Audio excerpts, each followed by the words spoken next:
Hi everyone, my name is Liana and welcome to my channel Life with Bulb. I just had my first baby in March 2020 and I nicknamed him Bulb. So that's why my whole channel here is going to be Life with Bulb. And here's Bulb.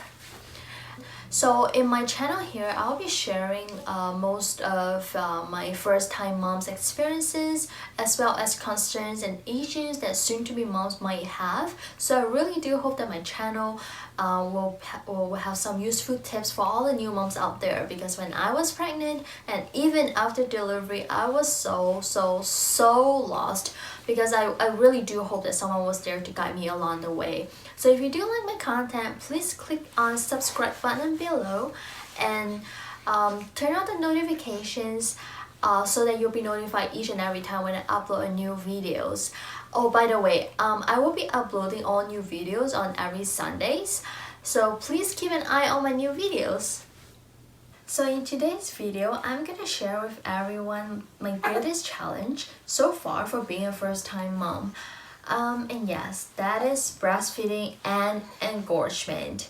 When I was pregnant, I've already made up my mind to do breastfeeding only because everyone around me is saying that breastfeeding is the most natural thing for the baby. It's more nutritious, more beneficial, and blah blah blah blah blah. So that's what I did. After the delivery, I had my baby, and then I had a lactation consultant as well to teach me hand in hand how to breastfeed the baby and how to have the baby latch on properly. But for some really strange reason, my baby just doesn't latch on properly and it's really difficult for me to breastfeed. I have never thought breastfeeding is something that you need to learn and need to be taught, because breastfeeding to me is just the most natural thing ever in the world, right? But it just didn't work for me. So what I ended up doing was I bought breast pumps and I decided to pump out the milk every 3 hours and bottle feed the baby. So this is where the pain comes in, okay?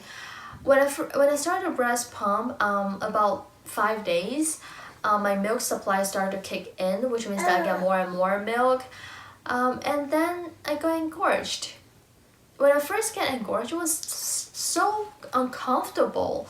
It was so painful. I feel like it's even more painful than child labor. Think about it. During child labor, I didn't even have any tears at all. Like, even though I didn't use any epidural or any painkillers, any drugs to help me to alleviate the pain, I didn't have any tears. But when my breast was engorged, I was crying in the middle of the night because I don't know what to do. So I don't want you to be like me, that you don't know what to do. So I do have some tips that I try myself and it works for me to share on this video. So I really do hope that these tips are useful to you as well. Before I start on those tips, just wanted to let you know that I am not a doctor or a nurse or any professionals that is in this area, but it's just some tips that is useful for me, so I thought it might be useful to you as well. So stay to the end of the video if you want to know how to relieve the engorgement and how to get better. So here comes to my first tip, is to use a heating pad, or if you don't have a heating pad, don't worry, you can use a towel and soak it in hot water and place it at your affected area for about 5 to 10 minutes. Then you can nurse your baby again.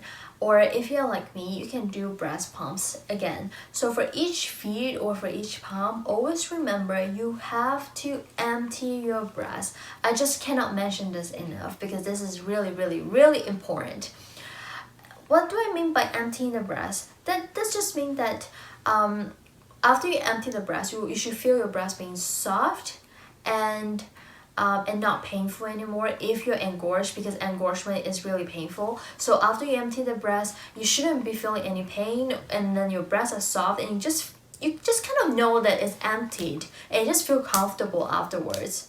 Okay, and my second tip here, which uses the same theory as the first tip, is just to take a hot bath or a hot shower. If you're going to take a bath, you can also add in some Epsom salt.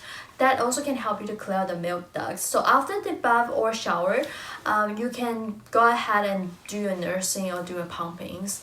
And again, remember to empty your breast for each feed and for each pump.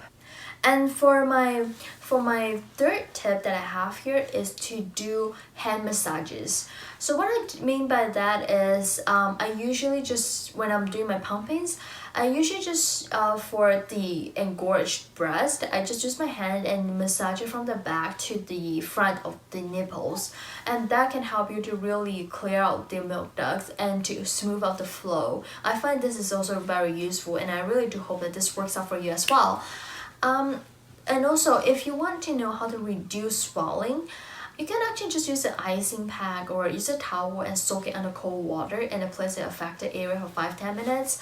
And that could help you to reduce swelling as well.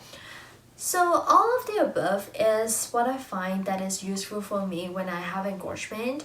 And I was only engorged for about what, 4 to 8 weeks, and it get better. So I can now go ahead with like 4 or 5 hours without pumpings, and then I'm all fine. So once you go through or go past that 4 to 8 weeks of stage, then engorgement should get better and better. But be careful for engorged breast.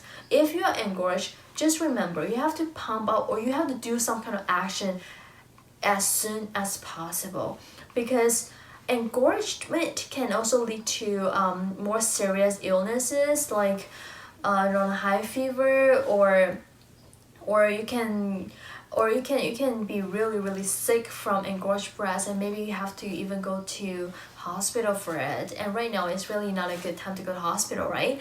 So remember, if you are engorged, please do pump out the milk or do some kind of action, or you can just try out my tips that I mentioned before as soon as possible, and empty your breast all the time.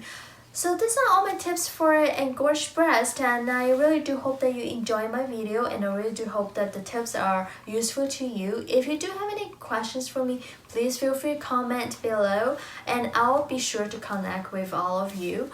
And thank you for watching my channel. And again, if you do like my content, please click on the subscribe button below and turn on your notifications.